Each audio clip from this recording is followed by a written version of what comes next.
जियो mart, big बाजार, Grofers और big basket इन जैसे कई सुपरमार्केट को पीछे छोड़ डी मार्ट कैसे भारत का बड़ा सुपरमार्केट बना, कैसे मैनेज किया जाता है इस सुपरमार्केट को, जिससे भारी डिस्काउंट देने के बाद भी छप्पर फाड़ के प्रॉफिट मिल रहा है। आखिर कौन सी रणनीति है जिससे राधा किशन दमानी की कंपनी दूसरी रिटेलर कंपनी के छक्के छुड़ा रही है और कंपनी को इतना मुनाफा कमा कर दे रही है। तो चलिए दोस्तों, इस वीडियो में जानते हैं कि कैसे डी मार्ट 21.3 बिलियन डॉलर की मेगा कंपनी बनी। ये बात बिल्कुल सच है कि एक बड़े मार्जिन से प्रॉफिट कमाते हुए डी मार्ट सभी रिटेलर से आगे है। हर दिन दिवाली और होली जैसा डिस्काउंट देने वाला डी मार्ट आज मिडिल क्लास का सच्चा साथी है।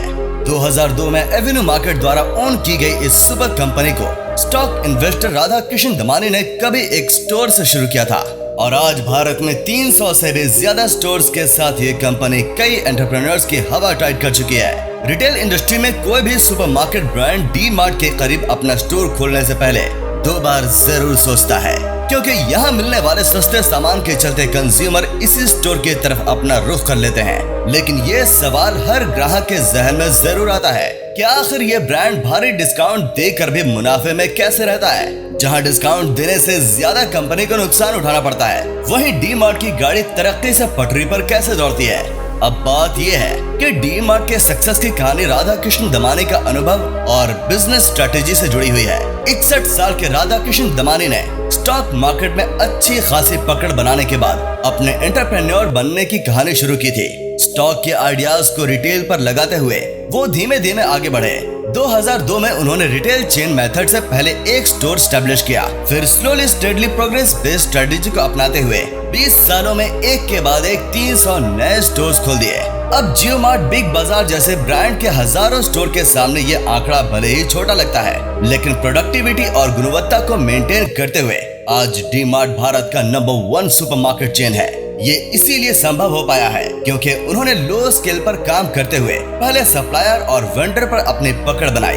वेंडर्स और सप्लायर्स के कर्जे को जल्दी चुकता करके कम से कम दाम में प्रोडक्ट मिलने लगे। दरअसल ज्यादा ब्रांड्स जहां वेंडर और सप्लायर का हिसाब करने में सालों लगा देते हैं, वहीं ये महीने महीने उनका हिसाब क्लियर करके चलता है। साथ ही बड़ी मात्रा में माल खरीदने की वजह से भी मैन्युफैक्चरर से डी मार्ट को प्रोडक्ट कम दाम में भी मिल जाता है और ये इसी प्रोडक्ट को कस्टमर को भी कम दाम में बेचते हैं। जैसे कि ग्रोसरी, स्नैक्स और होम अप्लायंस से लेकर राशन तक हर चीज डी मार्ट में सस्ते दामों पर मिलती है, वो भी भारी डिस्काउंट के साथ। इस रणनीति के अलावा डी मार्ट ने दूसरी कई और स्ट्रेटेजीज पर खुलकर काम किया है, जैसे कि 90% स्टोर्स को इन्होंने अपने खुद की प्रॉपर्टी पर खोला है और जो स्टोर्स इनकी प्रॉपर्टी का हिस्सा नहीं है उसे इन्होंने 20 से 30 साल के लिए लीज पर उठाया है। इससे फायदा ये है कि डी मार्ट को हर महीने रेंटल खर्चे के झंझट से गुजरने की जरूरत नहीं है। साथ ही इसे हर साल बढ़ने वाले रेंट से भी कोई नुकसान नहीं पहुंचता है। हालांकि शुरुआत में प्रॉपर्टी खरीदने के चलते कंपनी की स्पेंडिंग कॉस्ट काफी ज्यादा थी, लेकिन 2022 से ये सभी पुराने खर्चे वसूल कर चुकी है और हाल में डी मार्ट अपना कर्ज 0 कर चुकी है। रेंट के बचत करने के अलावा डी मार्ट अपने एयर कंडीशन, लाइटिंग और म्यूजिक सिस्टम जैसी फैसिलिटीज पर भी बचत करता है। जी हाँ दोस्तों, इस स्टोर में आपको बाकी बड़े मेगा सुपर स्टोर की तरह टॉप लॉन्च, एक्सपेंसिव सर्विस और एक्सपीरियंस नहीं मिलेगा, लेकिन यहाँ मिलने वाला डिस्काउंट आपका दिल खुश कर देगा। डी मार्ट की सफलता के पीछे एक कारण ये भी है कि राधा किशन दमानी ने कंज्यूमर बिहेवियर को काफी करीब से ऑब्जर्व किया है। एक वक्त था जब अमेरिका में वो वॉलमार्ट के स्टोर पर जाकर लोगों की इच्छाओं, उनकी चॉइस और उनके माइंडसेट को पढ़ने की कोशिश करते थे। इससे उन्हें ये समझ आ गया कि मिडिल क्लास लोग किन चीजों को खरीदने में दिलचस्पी रखते हैं और वॉलमार्ट के ऑप्शंस कैसे काम करते हैं। बस इसी सक्सेस मॉडल को भारतीय बाजार पर भी लागू करते हुए उन्होंने फूड, अपैरल्स और डेली नेसेसिटी को अपने स्टोर की मुख्य चीजों में रखा, जबकि उन्होंने ऐसे आइटम्स को अपने स्टोर का हिस्सा नहीं बनाया जिन्हें मिडिल क्लास लोग खरीदने से कतराते हैं और ज्यादा एक्सपेंसिव हैं।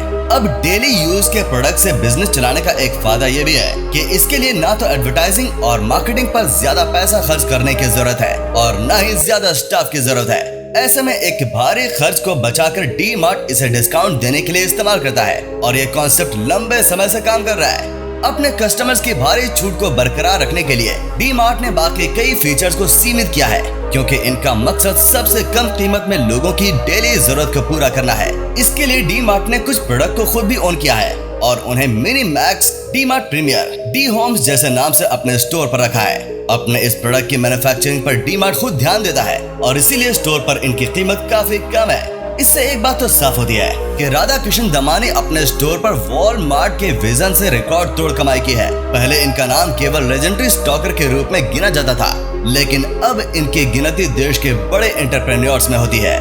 21.3 बिलियन डॉलर की नेटवर्थ के साथ राधा कृष्ण दमानी ने डी-मार्ट के जरिए लोगों का प्यार और भरोसा भी कमाया है। तभी तो एक स्टोर से शुरू होने वाला ये ब्रांड आज सफलता की ऊंचाइयों पर पहुंच चुका है। और इसकी सफलता का ही सबूत है कि फाइनेंशियल ईयर 2014 और 2015 में ही करोड़ों के मुनाफे के साथ इस कंपनी ने कई रिटेल सुपरमार्केट को धूल चटा दी थी। फिर 2020 में इसके नेट प्रॉफिट में 24.6% की बढ़ोतरी हुई।